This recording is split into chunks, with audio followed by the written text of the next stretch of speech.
Вітаю, друзі. Ну що, давайте поговоримо про важливі речі, про те, що турбує Україну, про те, куди, хто і як хоче привести Україну, і чи справді слова нашої влади співпадають з її реальними діями. А також про те, наскільки взагалі ймовірно, що на Росії відбудеться військовий заклад. Про це пише Форбс. Про це та інше будемо говорити з колишнім дипломатом, шоуменом, письменником, бізнесменом і людиною, яка дуже непогано розбирається у внутрішній і зовнішній політиці України, Дмитром Чекалкіним. Дмитро, вітаю тебе. Вітаю, друже. Дякую тобі за такі компліментарні відгуки.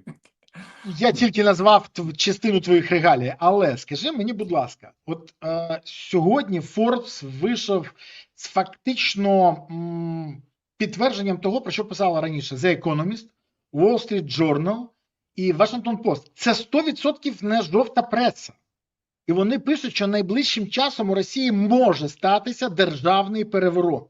Більше того, якщо раніше казали, що тільки Шойгу може бути в цьому зацікавлений, тому що його оточення там тріщить по швах і його там розривають, то зараз пишуть про те, що кінець правління Путіна вже може бути близько. І причини – це совокупність одночасно багатьох моментів.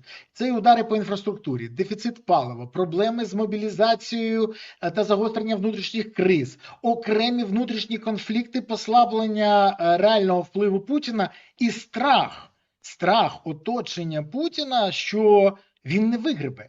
І потім це може поховати всіх їх під руїнами цієї конструкції. Скажи, будь ласка, оця стаття Forbes, яка сьогодні просто в Твіттері летить, це прогноз? Це намагання продати надію? Чи це конспірологія? Ну, насправді, чорні лебеді, вони мають властивість перелітати несподівано, тому передбачити, з якого напрямку і в якій кількості вони прилетять, це невдячна справа, як казав Черчилль.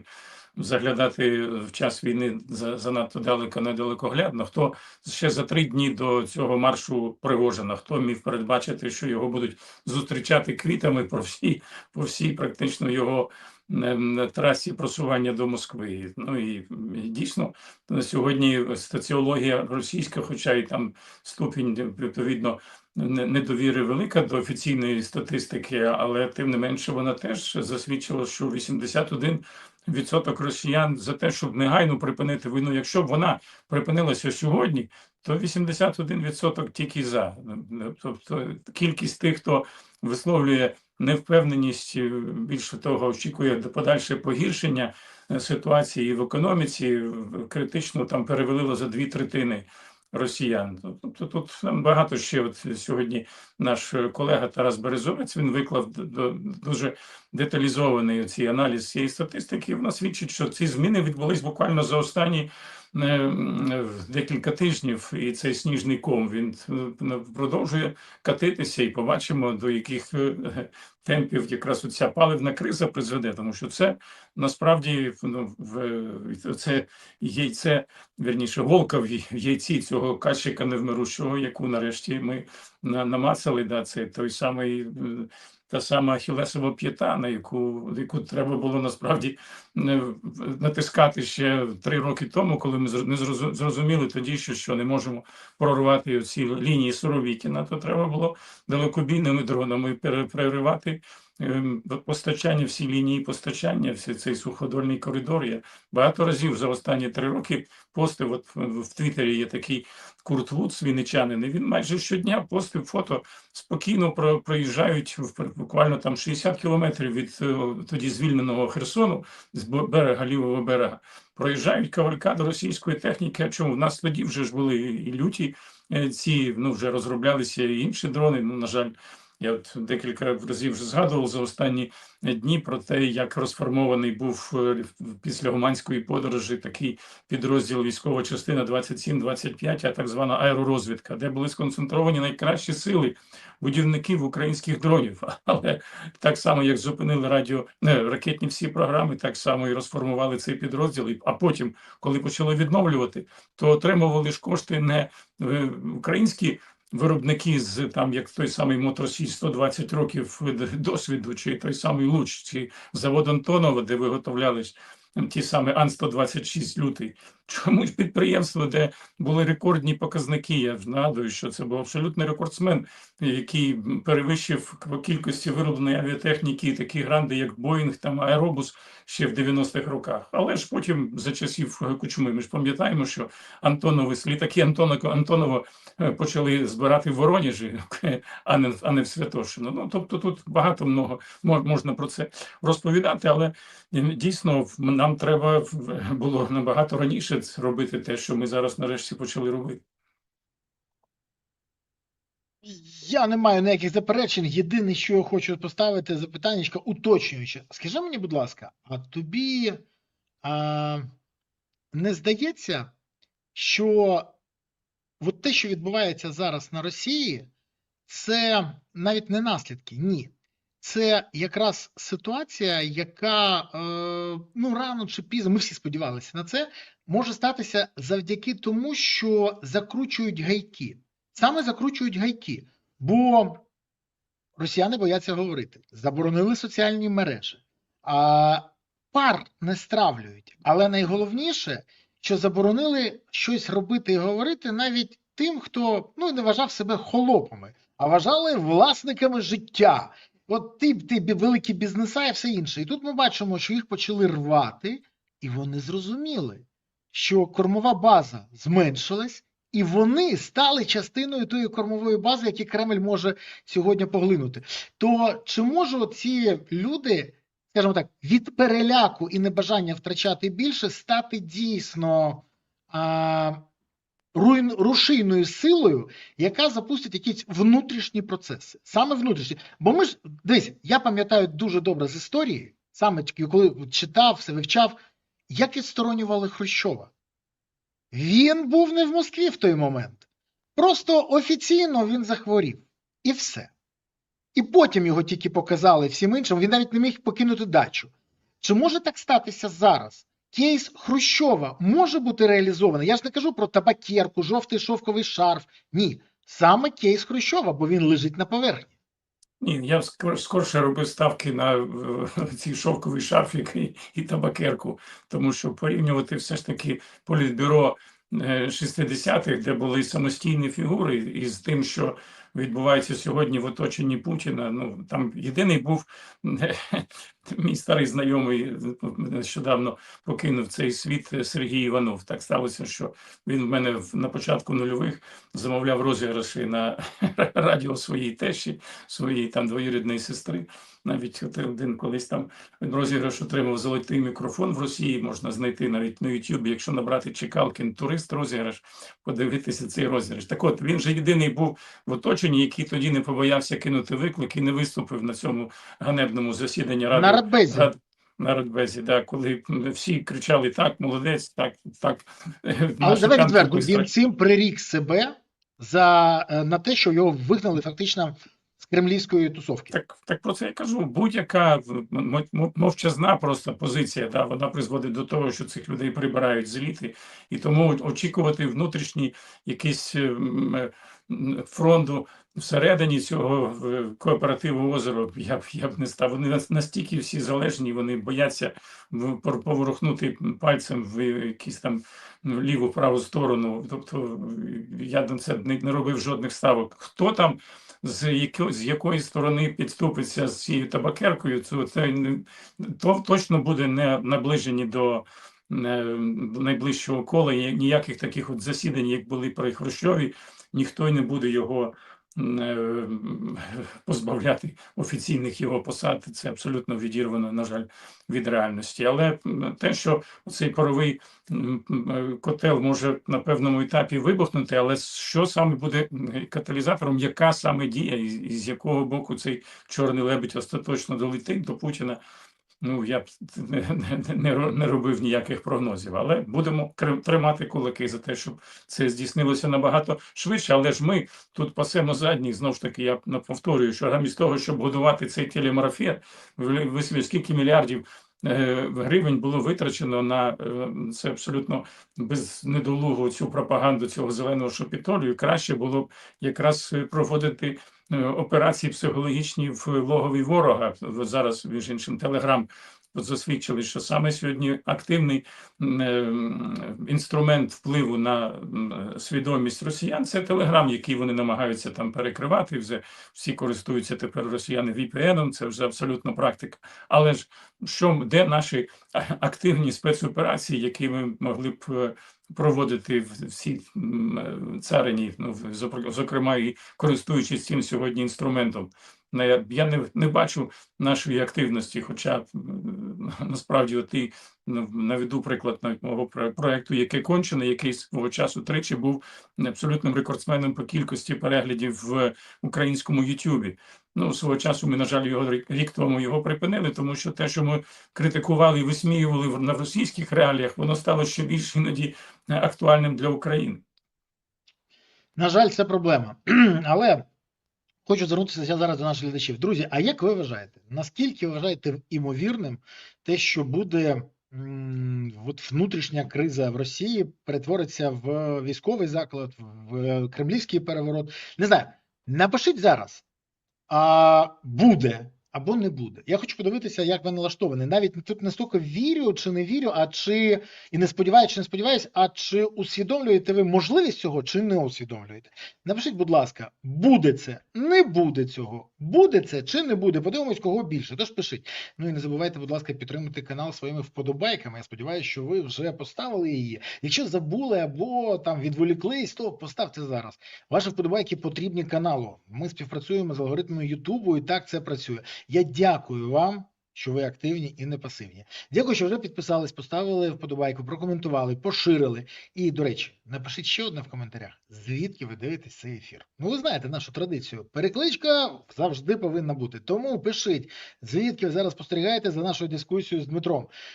Місто, селище, країна, регіон, район, область. Пишіть, це важливо. Я дякую кожному, хто активний і хто підтримує канал. Дякую. Скажи мені, будь ласка, Китай неочікувано знову включився в інформаційному просторі.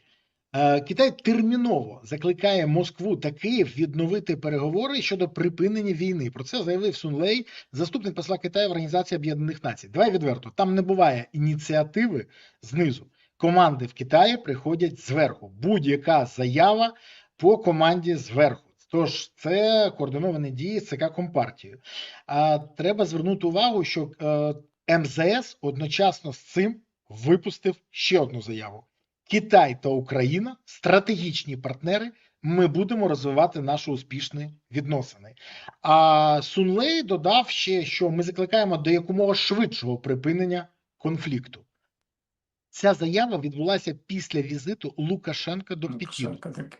Скажи мені, будь ласка, що відбувається? Сі вступає в гру, чи це лише дивні протокольні заяви?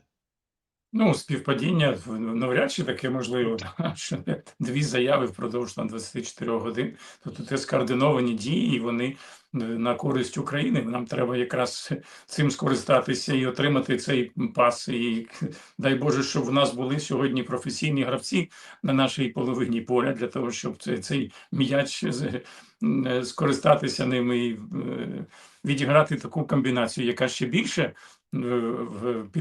підняла би статус Китаю, підняла би ставки його в цій грі, але ж де високі стандарти дипломатії та зелений шапітолій. Там вже люди, яких призначали на посади, взагалі 2,5 роки не було посла в Китаї. Як країна, член Ради безпеки ООН, наш торговий обороти з цією країною рекордні, а нас не могли знайти досвідченого дипломата, який міг би представляти інтереси України на такому відповідальному напрямку. Я вже не кажу про інші,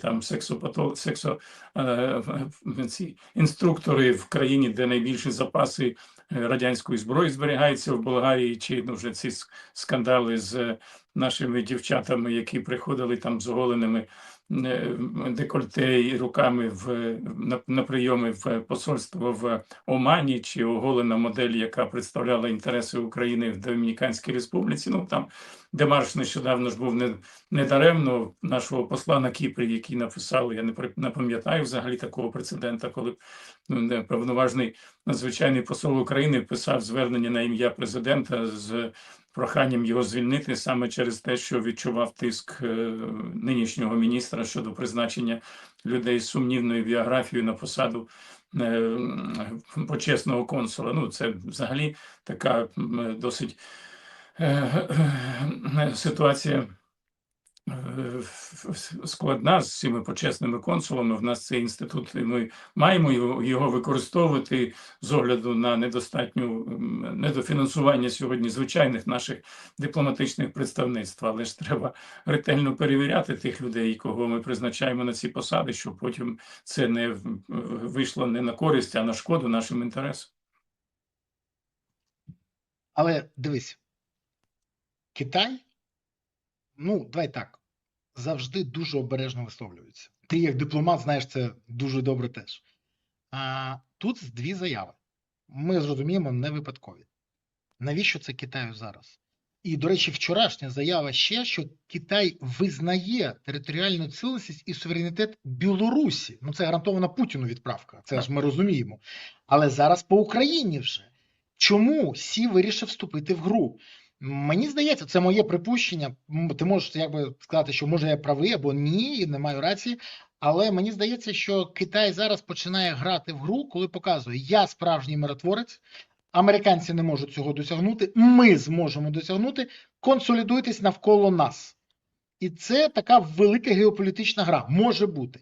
Тут же питання ще одне, а наскільки Путін буде вимушений слухати Китай?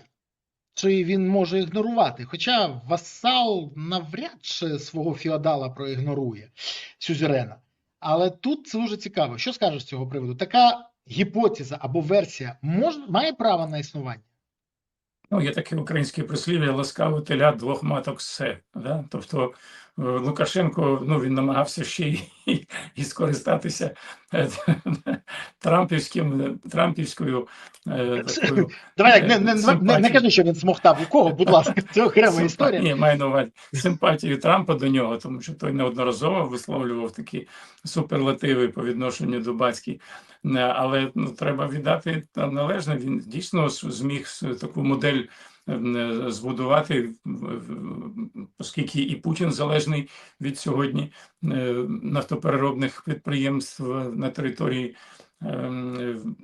Білорусі, які постачають сьогодні таку дефіцитну для Росії продукцію, як той самий дизель і бензин, але і Китай сприймає Лукашенка як свій аванпост в Європі, і тому йому стабільність на теренах Білорусі принципово важлива, і відповідно, мабуть, поділився з ним Лукашенко своїм занепокоєнням після дводенного перебування на Валдаї, мабуть, щось там вживав проти нього якісь аргументи болючі для Лукашенка, для його майбутньої стабільності в Білорусі.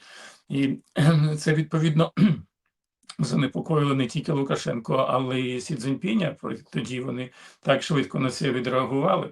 Тому що показова річ, що після дводенного перебування на Валдаї жодного комюніке спільного, жодного прес-виходу, жодної заяви ніякої не було. Тобто це зайвий раз свідчить, що там не все так гладко в цьому там спільному їхньому данському королівстві, що в них суперечки, можливо, загострились, і Китай намагається тут полагодити цю ситуацію, не довести до того, щоб дійсно зашкодили це інтересам Китаю в Європі, щоб не була припинена оця співпраця з Білоруссю через те, що вона буде охоплена війною, конфліктом. Я думаю, що тут якраз нам треба і використати цю зацікавленість Китаю, максимально просувати наш порядок денний, користуючись такою сьогодні китайською позицією. Ну що ж, думаю, що ти правий, тут треба головне не втратити шанс, бо у нас є шоумени, які зможуть вибрати найгірший варіант і втратити всі шанси, які вони вже неодноразово втрачали. Наприклад, ситуація з Польщею дуже незрозуміла, бо, наприклад, зараз заява звучить міністра оборони Польщі, який заявив, що в обмін на міги Варшава запросила у Києва новітні технології виробництва безпілотників. Якщо чесно, ну не дуже зрозуміла ця історія, бо вони в обмін на міги хочуть отримати F-16, то F-35, а одночасно новітні технології, заіржавіли міги, це якось дивно. Але кажуть, що Україна спочатку погодилась, але не виконала домовленість. А навіщо було погоджуватись? І він каже, тому немає мігів для України, бо нема дронів чи дронових можливостей для Польщі. Це сказав Владислав Касяняк-Камиш. Що відбувається?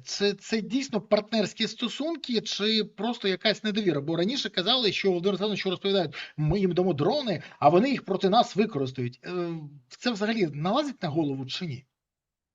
Ну, насправді не треба забувати, хто сьогодні керує всією піар-активністю на Банковій. Два персонажі, які настільки одіозні їхні біографії. Один взагалі заявляв, що не українська армія не потрібна Україні. Литвин, і коли складав присягу, то навмисно оминув рядки про те, що буде захищати конституційний лад, і ще цим вихвалявся в інтерв'ю російським виданням. Це Дмитро Литвин.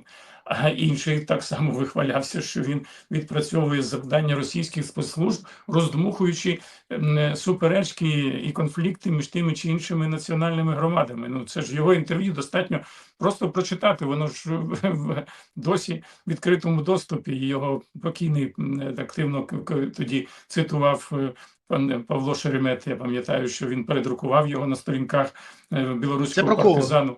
Ну, про Подоляка, Михайло Подоляка. Подоляк?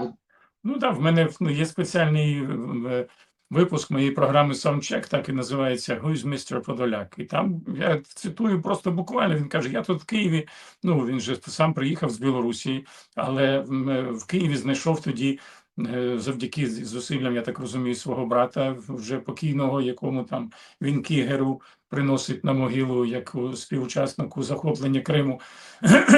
І тоді він вихвалявся, що я накручую грузинів на росіян, росіян на грузинів, білорусів на грузинів. І всі мені за це ще й платять.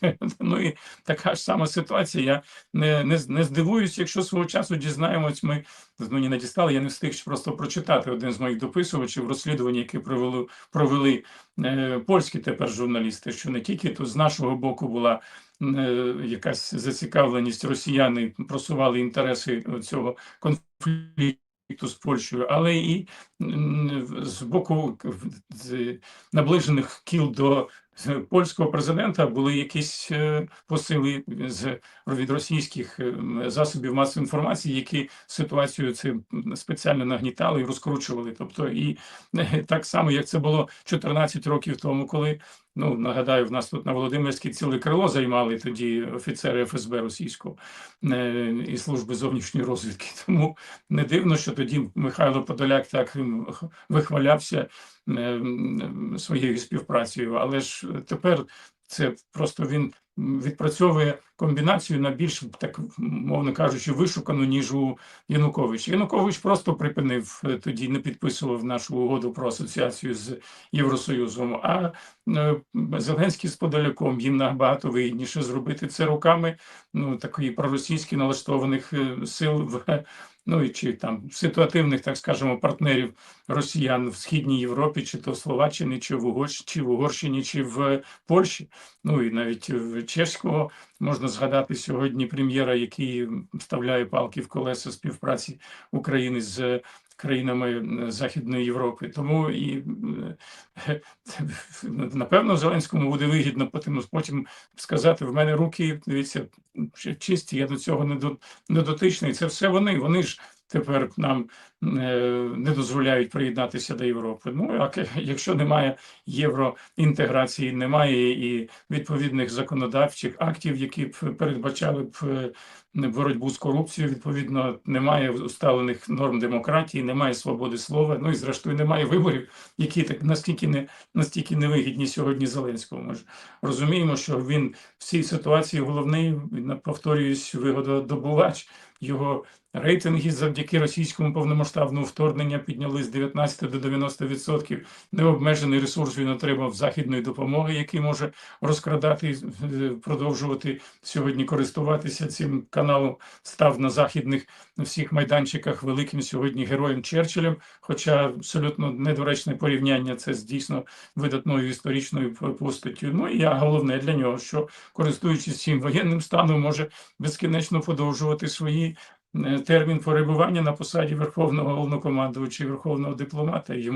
Навіщо йому дійсно якийсь там європейський контроль, європейські структури, євроінтеграція? Йому в цій ситуації він якраз зацікавлений в тому, щоб розсваритися з нашими партнерами. І тут якраз Михайло Подоляк дуже доречно згадав свій попередній досвід в цій операції, яким він просто нахабно, зухвало вихвалявся свого часу. Просто можна перечитати його інтерв'ю. Нічого тут, як сказано в цього еклезіаста, «Ен коль хадаш тахат ашемеш», нема нічого нового під сонцем. Але дивись, у нас одночасно з цим покращення у відносинах з Польщею не відбувається. І Владислав Косиняк-Камиш, той самий, також жорстко висловився щодо історичних питань та перспектив вступу України до ЄС. За його словами, Україна зіткнеться з величезними труднощами при вступі до єС у разі героїзації УПА та ОУН. До речі, у нас ці слова трансформували, що ніколи Польща не пустить Україну в Європу з такими цінностями. Але сказано було інакше. Не можна в ЄС ставити на п'єдестал тих, хто руйнує європейську співпрацю. З Бандерою до Європейського Союзу Україна не увійде. Ми ніколи не пустимо, не увійде. Нам ніхто не вказуватиме, як голосувати щодо вступу тієї чи іншої країни ЄС. Але правильно, він каже до тих політиків, які зараз. Але політики можуть змінитися. А у нас, я спостерігаю, це розганяють так. Польща заблокує нам назавжди. Нічого завжди не буває. І ця влада, до речі, яка в Україні, теж не назавжди. Це треба розуміти. А скажи, будь ласка, ця історія заходить доволі далеко. І я бачу, що Україна не намагається погасити скандал. Чому? Ти можеш мені пояснити, чому Україна не намагається загасити скандал? Чому не залучає посередника такого, наприклад, як Папа Римський для цього? Бо його авторитет, давай відверто, більше, ніж авторитет будь-якого політика в Польщі. Він для католиків представник Бога на землі. А польське суспільство клерикальне, і країна доволі клерикальна теж. І там, це інше. От Португалія, Італія, Польща – це максимально релігійні країни.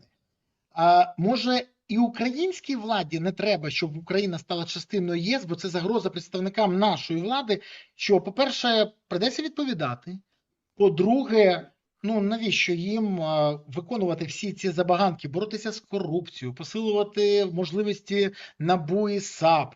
А тут, раз ми не йдемо до Європи, можна просто сказати, в Європі ж є євроскептики, можна просто сказати, ми до вас не йдемо, ви нам давайте гроші просто, а ми не будемо йти. А головне, можна не проводити всі ті зміни на користь країні, які потрібні для вступу в ЄС.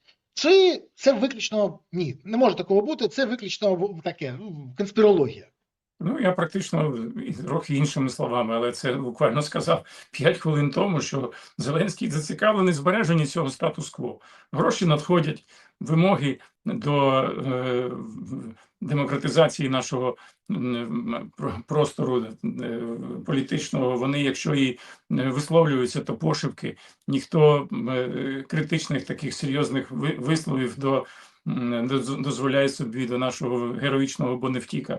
І він цією кон'юнктурою намагається скористатися якомога довше, тому я не бачу в нього абсолютно ніякої зацікавленості в тому, що і цей конфлікт пригасити. Він навпаки його роздмухає. Навіщо було знову ж таки заявляти про створення цього пантеону, національного пантеону героїв. Згадаю знову ж таки цього еклезіаста. «Ля коль зман веет лехол хефец тахат шамаїм». Для цього свій час і година своя кожні речі під небом.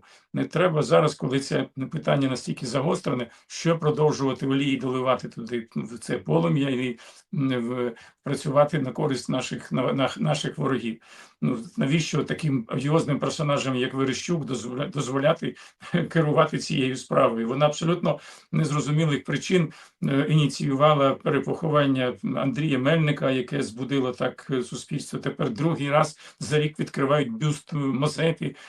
Тобто це все можна сприймати як подразники, які навпаки ще більше цю рану розгоюють, для того, роздратовують замість того, щоб загоїти її. Ну, я нагадаю, звідки прийшла пані Верещук. Я пам'ятаю, як коли мені ще допускали на каналі Медведчука 6-7 років тому, коли так тільки готувався Зеленський до президентства, чи вже був обраний президентом. Я був здивований, що майже в кожному моєму етері одним із співучасників була пані Верещук саме тоді, коли перебирав контроль Медведчук над цими каналами. Зараз жартують, що може вчасно ми Медведчука видали, а може тепер після цих вручень нагород імені Чорновола Кучмі, так може тепер би Медведчук ще отримав би якусь премію Василя Стуса. Ну, тобто настільки ми опинилися в ситуації якійсь абсурдній, коли людина, яка ховала український парламентаризм, протискувала той самий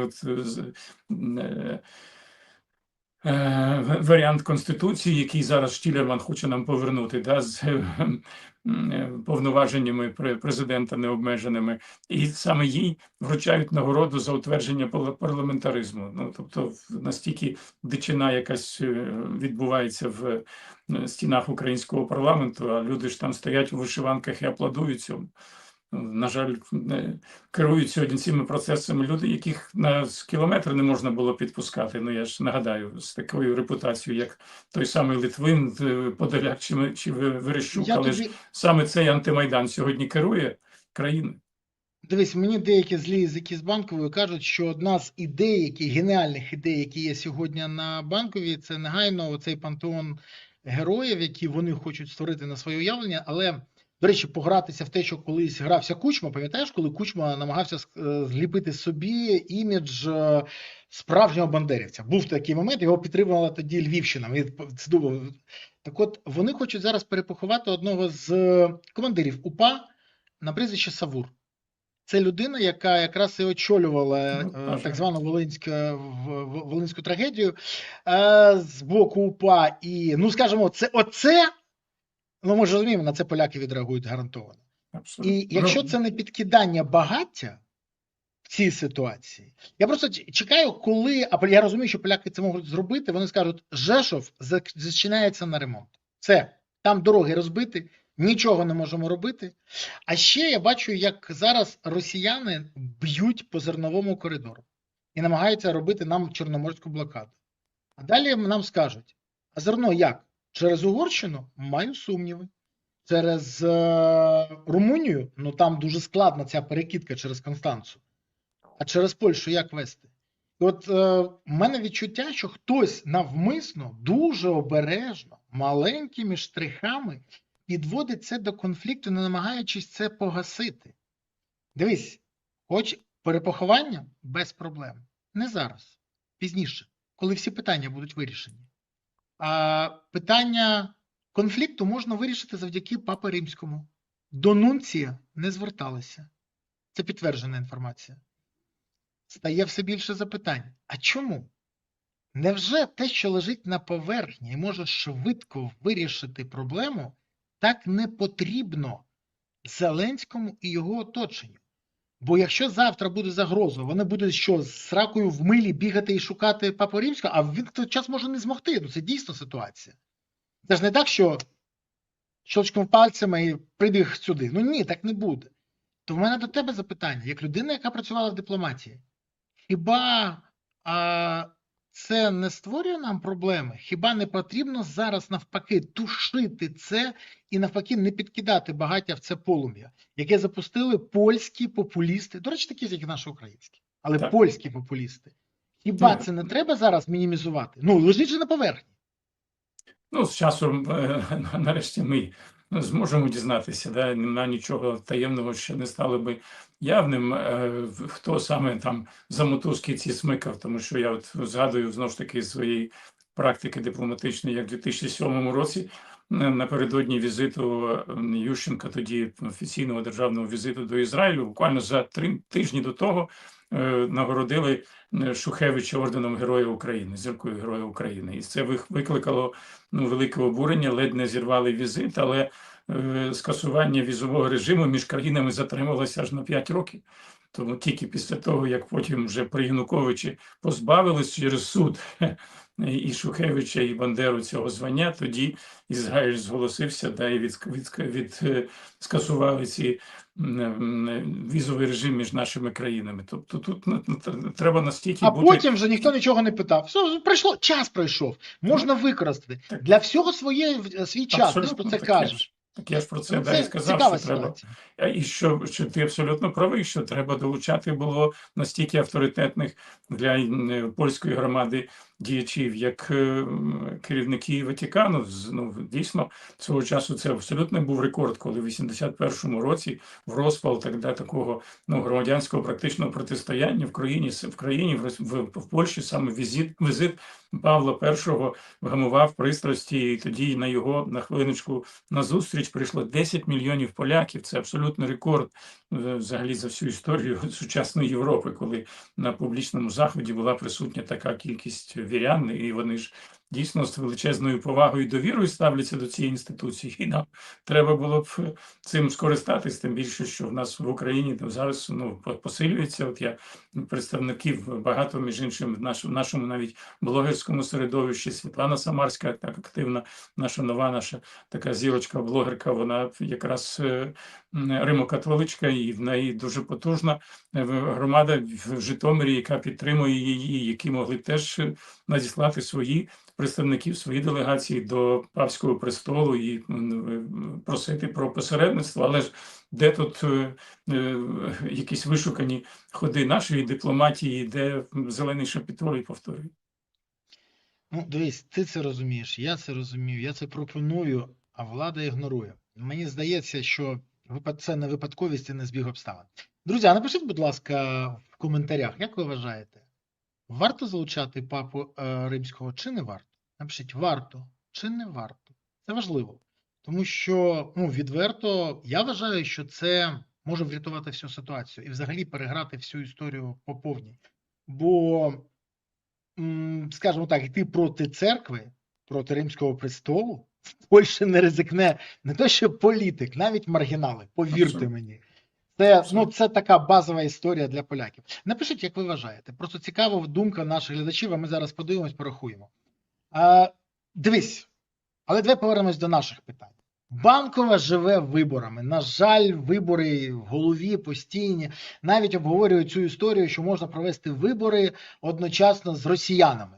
Тоді припинення вогню, дуже швидкі вибори, вибачте, це ad-hoc. Хоча, питаннячко, у росіян 20 вересня вибори в 1 тур, в Держдуру. А у нас, якщо президентські, в 2 тури, і перший може статися, а другий ні. Це окрема історія. Так от, для того, щоб якось підігріти цю історію, почали вкидати анонімні телеграм-канали, мільйонники, але анонімні мільйонники, у тих, яких власники мають захист від мобілізації в вигляді бронювання, от якось так дивно. І всі вони якось підтримують владу. Як тільки отримують бронювання, зразу починають підтримувати владу. Так от вони вкинули нову соціологію. Я тобі, при тому соціологію від ноунеймів, від невідомих раніше, просто структур, про яких ніхто ніколи не чув. Але, ти ж розумієш, йде формування ставлення. Тому вирішили вкинути. І найсмішніше в цій ситуації, що почали розганяти. Як ти вважаєш, Дмитро, хто на першому місці у всіх рейтингах? Це дуже складне запитання. Дуже складне запитання. При тому, що я зразу зроблю маленьку підказку. КМІС каже Залужний. Центр Разумкова каже Залужний. Рейтинг каже Залужний. Але ні! Це всі вони помиляються, бо справжні ноунейми знають краще, ніж всі. Як ти думаєш, хто на першому місці?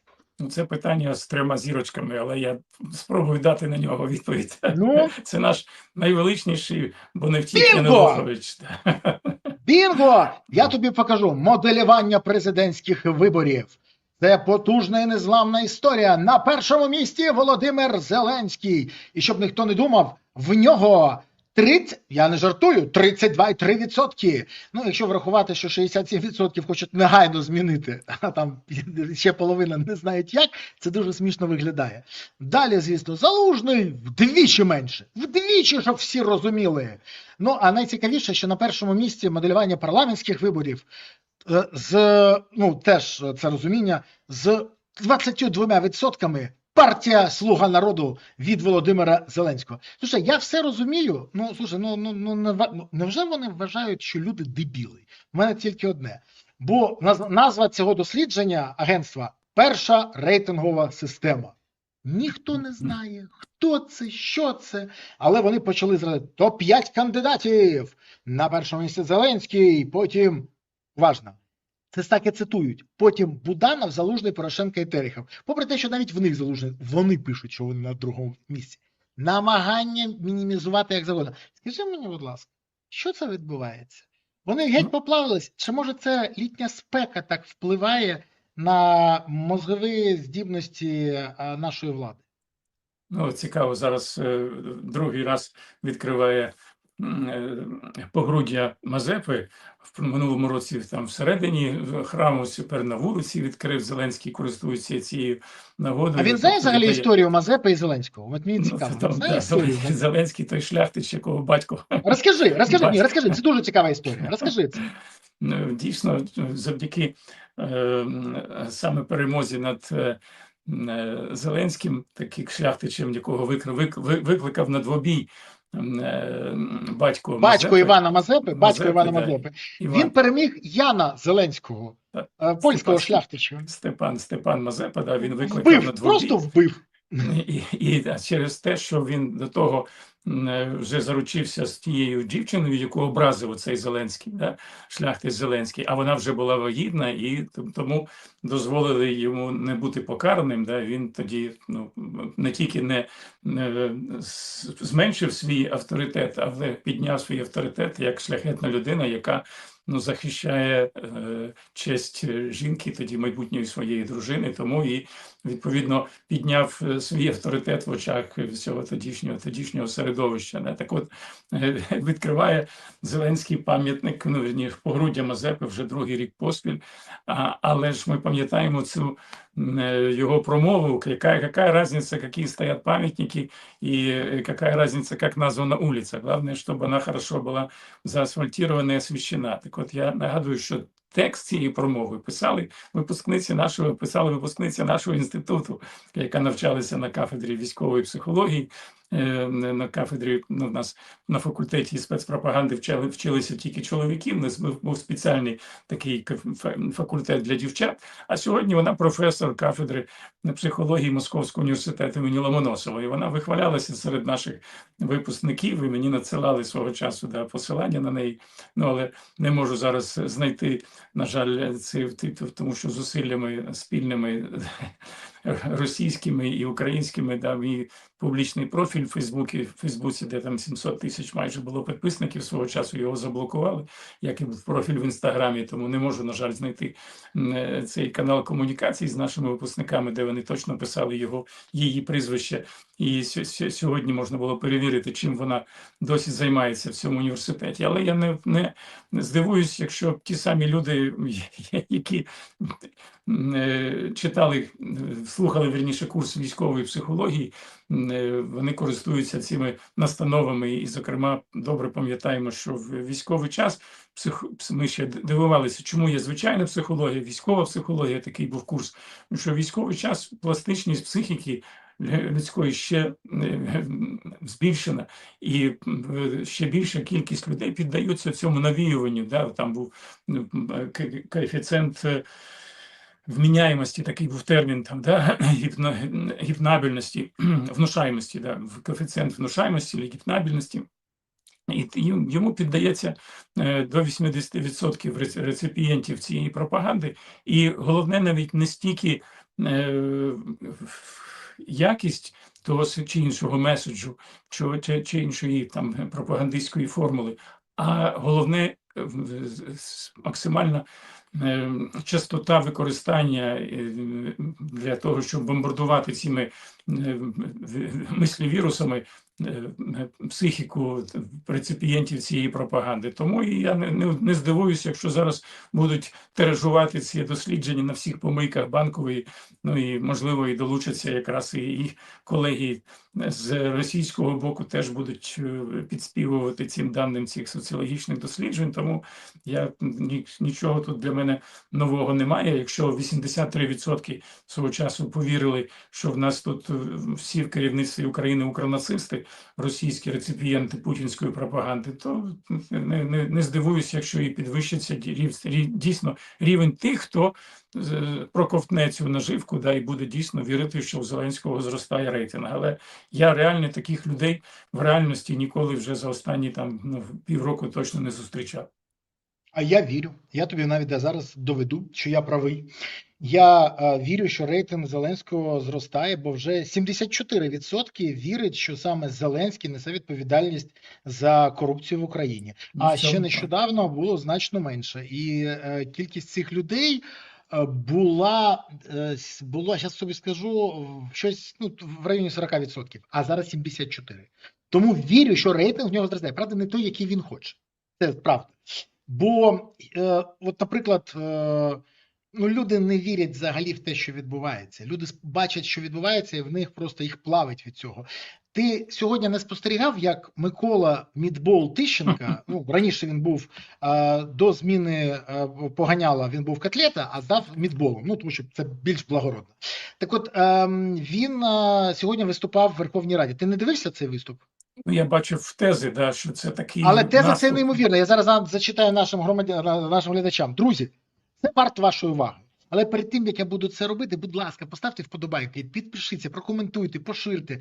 Зробіть допомогу каналу, бо я вам буду вдячний. А головне, напишіть, що ви думаєте з всього цього і звідки ви дивитесь цей ефір, куди закинула вас доля, де ви чекаєте або наближаєте перемогу. Напишіть місто, селище, країну, регіон, район, область. Пишіть, звідки ви зараз спостерігаєте за нашою бесідою. Так от, я дякую всім, хто активний і хто це робить. Цитую.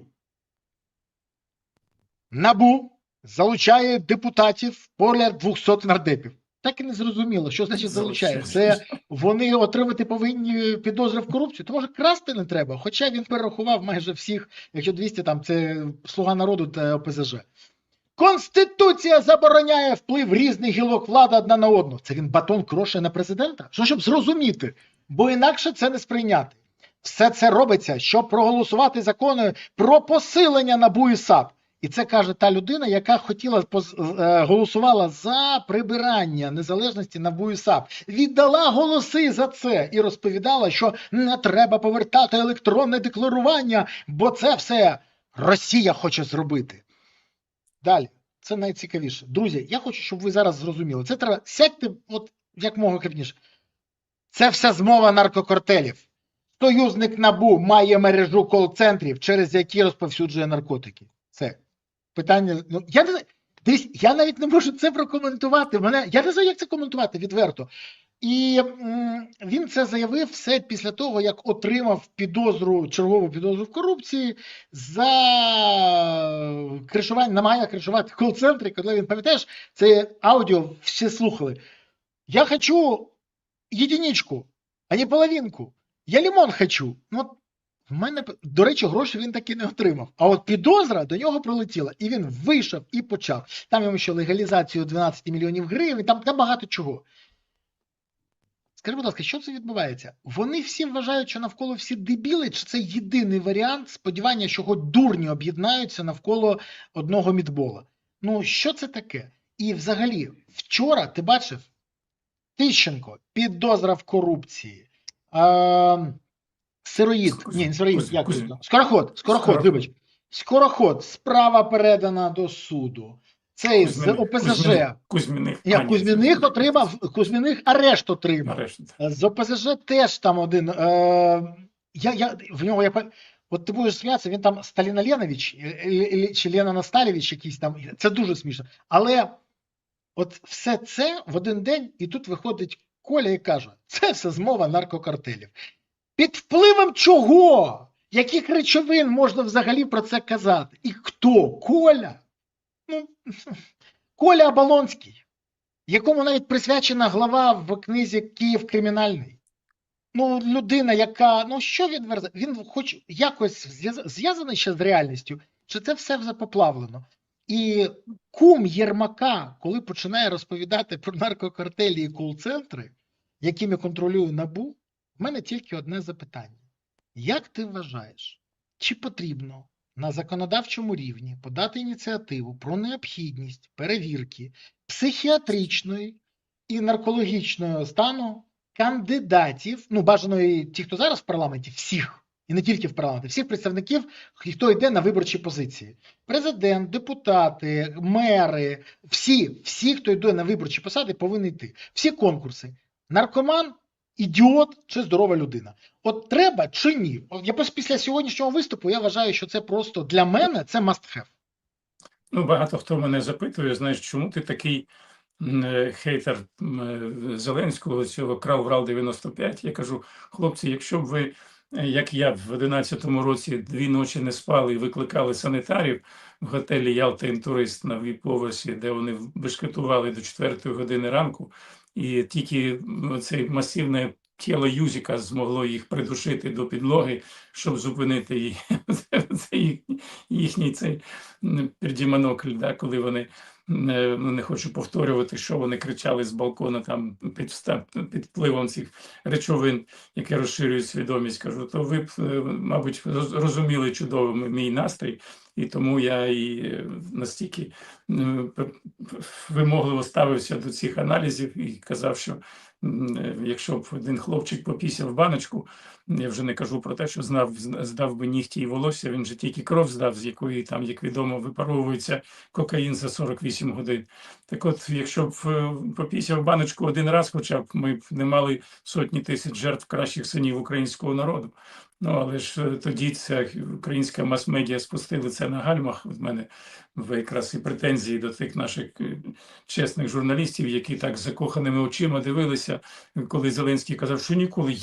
Та ніколи, та ви що? Хоча, ну, я не знаю, в мене вистачить, не вистачить пальців на 2 рук згадати всі прикрі моменти, коли мені люди розповідали про те, що витворяли ці персонажі. Я і сам навіть бачив на деяких урочистостях, застіллях, які ці персонажі виглядали з-за колони і окликали один одного піти, трошки підняти свій адреналін. Тому і, на жаль, немає нічого дивного, що тут вони наркокартелі сюди вмішують. Якісь дивно, що тільки Коля Мітбол не згадав там прибульців з Альфа Центаври, чи там жидомасонів, чи якихось сіонських мудреців, чи членів Бельденбергського клубу, Ротшильдів. Я думаю, що можна було в цей список доповнити. Не підказуй їм, Дмитро, не підказуй. Це ж ти фактично готуєш наступний виступ для нього або безуглою. Що ж ти робиш? Хоча, може, після цього вони підуть читати книжки, або там хоч би в Вікіпедії подивляться, що це таке, і багато чого дізнаються. Про конспірологію окремо. До речі, ще є ці рептилоїди з Нубіру. Це теж окрема тема, і це для наступного виступу Миколи дуже підійде. Бо, впевнений, він зможе пов'язати Нубіру і НАБУ, бо щось там буде спільне. 100%, да, тут. А якщо без жартів, у нас є і теми, які просто розривають. А Міноборони в резервний фонд забрали 40 мільярдів гривень. Пам'ятаєш це? З програми закупівлі зброї. Тоді урядовці розпиналися, що гроші в резервному фонді потрібні виключно для ліквідації наслідків обстрілів, для захисту енергетики, для ремонту Києво-Печерської лаври, для негайного позачергового рятування України. Тощо. А насправді що?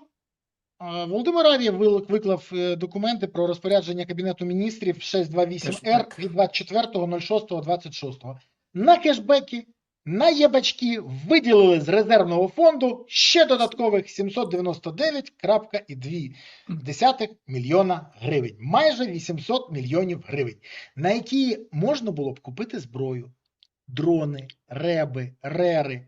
Можна було б відремонтувати військову техніку. Можна було б закупити НРК, які вивозять поранених, які досі чекають, бо їх вивезти нема на чому. Наземні роботизовані комплекси. Можна було б закупити автівки або відремонтувати ті, що є. При тому навіть не тисячі автівок, а значно більше. Це десятки тисяч автівок. І вже не куплять. Розпилять, розбазарять, розкидають. Але ж казали, що гроші будуть витрачені на інше. То хіба цей уряд дбає про оборону? І чи не є це тою самою проблемою, через які сьогодні проблеми з забезпеченням ЗСУ, і ми бачимо, що не вистачає дронів, наприклад, для того, щоб перекрити просування росіян в Казачу Лопань на Харківському напрямку. А це створює загрози прямо для Харкова. Скажи, будь ласка, це все не взаємопов'язано? Ну і недаремно в цьому транші першому 3 мільярди, оскільки я пам'ятаю, які виділили сьогодні. 6 мільярдів прибрали. 6 мільярдів. На дрони прибрали європейці, тому що кажуть, ми хочемо краще контролювати витрачення цих грошей. Ну так це ж пряма ознака того, що наші західні партнери розуміють, що це марнотратство процвітає, і треба якомога скоріше припинити цей роздачу цих грошей на їбачки та кешбеки, тому що в такі нагальні потреби в нас, скільки звернень до тебе, я бачив, ти пишеш, що падають збори тих, хто звертається до інших волонтерів, вони в розпачі, тому що не можуть зібрати ті суми, які раніше можна було зібрати там за лічені години, тепер тижнями не можуть знайти відповідної суми, тому що народ, на жаль, зубожіння насправді відбулось не так, як обіцяли нам, не те, що нам розповідали ще там 7 років тому про піввареника, за часів Порошенка, а насправді страшне розчарування відбулось суспільство, і ми бачимо ці дорогі автівки, які з'являються на київських вулицях, продажі дороговезних цих моделей, вони зашкалюють, а загальний рівень населення падає, середній клас вимивається з країни, на жаль, це факт, і тому настільки загрозлива ця ситуація сьогодні з розподілом грошей з державної скарбниці, треба якраз максимально контролювати, тут якраз треба не мовчати всім представникам громадського суспільства, тільки обізнаність якомога широкого кола наших співвітчизників в тих фактах мародерства може їх зупинити. Ой, погоджуюсь, нема чого додати. Єдине, що хочу сказати, що, знаєш, мені час від часу кажуть, навіщо ви пишете про корупцію, навіщо ви відео знімаєте про корупцію, називаєте, від цього тільки гірше нам жити. Ні, гірше жити, якщо мовчати. Бо корупція справді вбиває. Ну, це ж не перебільшення, це факти. Корупція справді вбиває українців. Притому не тільки звичайних, а цивільних, а й військових, яких вчасно не змогли захистити не лише бронежилетами, які браковані намагаються купити, а й просто не дали їм потрібні реби, рери, не дали автівки, все інше. Корупція справді вбиває, це треба зрозуміти. Кожен корупціонер вбиває не гірше, ніж окупант. Вони вороги. І якщо ви їм не заважати красти, то жертв серед українців буде значно більше. І це треба розуміти. Дмитро, хочу подякувати тобі за сьогоднішнє спілкування, хочу подякувати за твої відповіді і, як завжди, чекаю тебе наступним разом. Дякую за запрошення, друже. Мовчання вбиває, ти правий, і рабство починається з мовчання. Тому тримаємо стрій, усмішки ширше, а порох сухим. Дякую. Дякую. До нової зустрічі. Па-па. Друзі, дякую вам за те, що ви сьогодні дивилися. Не забувайте бути активними, а не пасивними, але головне, не забувайте підтримувати ЗСУ. Бо ЗСУ – це єдина сила, яка є запорукою того, що Україна є майбутнє. Є ЗСУ, є майбутнє України. Не буде ЗСУ, не буде не лише майбутнє, України не буде. Тому всі ресурси на ЗСУ, донатьте на ЗСУ, приєднуйтесь до ЗСУ, допомагайте ЗСУ. І тоді Україна буде гідне майбутнє, і все буде Україна. Дякую вам, тримаємося.